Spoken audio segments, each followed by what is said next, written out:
गुणों की कथा प्रारंभ करेंगे और हम आप वृंदावन बिहारी लाल की कथा को श्रवण करेंगे।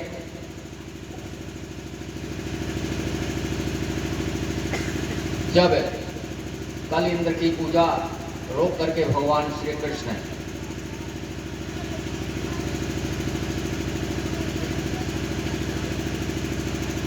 गोवर्धन की पूजा करने के लिए बाबा से प्रार्थना किया और नंद बाबा ने भगवान श्री कृष्ण की बात को माना।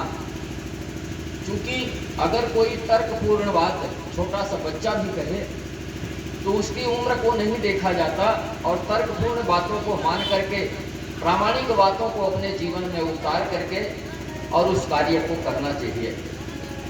उस प्रामाणिक मार्ग में कठिनाइयाँ कितनी भी आए फिर भी हमें मार्ग वही अपनाना चाहिए जो शास्त्र विधि हो और प्रामाणिक हो।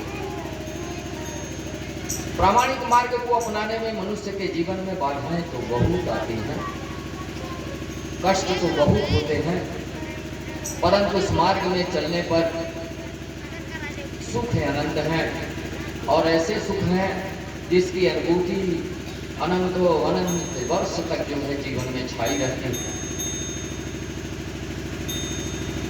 मनुष्य के जीवन में अनंत सुख की प्राप्ति हो, इसीलिए मनुष्य अपने समस्त जीवन काल में अथक प्रयास करता रहता है। मोहन अगर दिखाई नहीं पड़े तो एक ही आगे बैठ जा, एक ही बैठ जा, एक ही आगे बैठ जा तो दिखाई पड़े, एक तरफ आए आ जाए, एक ही आगे वही जो बैठा हुआ है वो जहाँ वो लोग बैठे दोनों लोगों में काट दिखाई पड़े, बैठा है सामने आओ। मनुष्य को अपने जीवन में ये हमारे शिष्य सब सीधी जिले से आए हैं और सोनी परिवार के हैं। इन्हीं लोगों के परिवार में 1 साल मैंने रह करके पढ़ा भी है और घर जैसे लोग हैं, चेला के चेला हैं और घर के लोग हैं। उतनी दूर से ये सभाएं इनका सबका हम सब अपने गढ़ में अपने आयोजन में इनका स्वागत करते हैं, आभार प्रकट करते हैं कि इतनी दूर से आप आकर के कन्हैया लाल सोनी जी के आयोजन को सफल बनाया।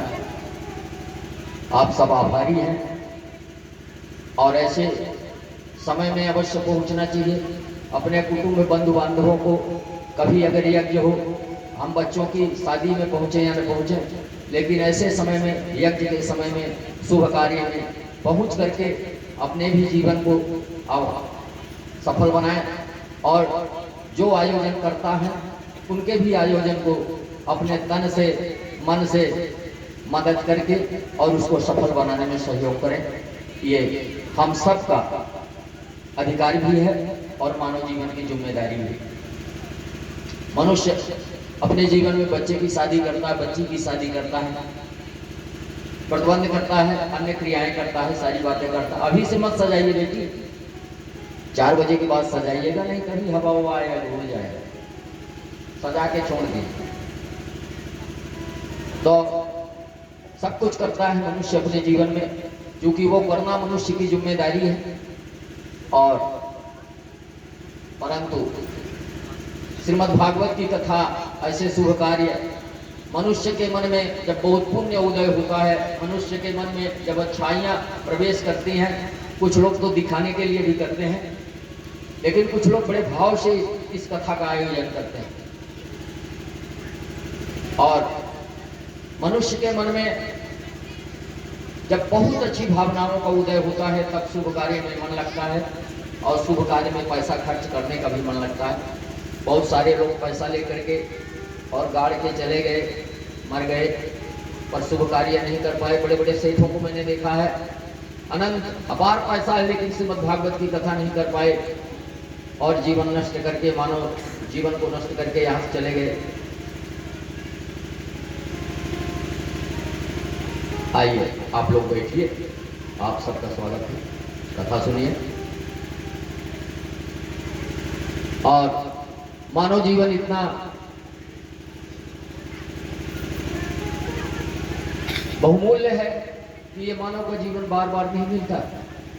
बड़ी भगवान की जब कृपा होती है, सदगुरु की कृपा होती है, मार्ग उत्तम होता है, तब जा करके ये मानव का जीवन मनुष्य को प्राप्त होता है और बार बार यह मिलता भी नहीं। इसलिए इस मानव जीवन का उपयोग मात्र एक ही है, जो मैं बार बार रोज कह रहा हूँ अपनी कथाओं में,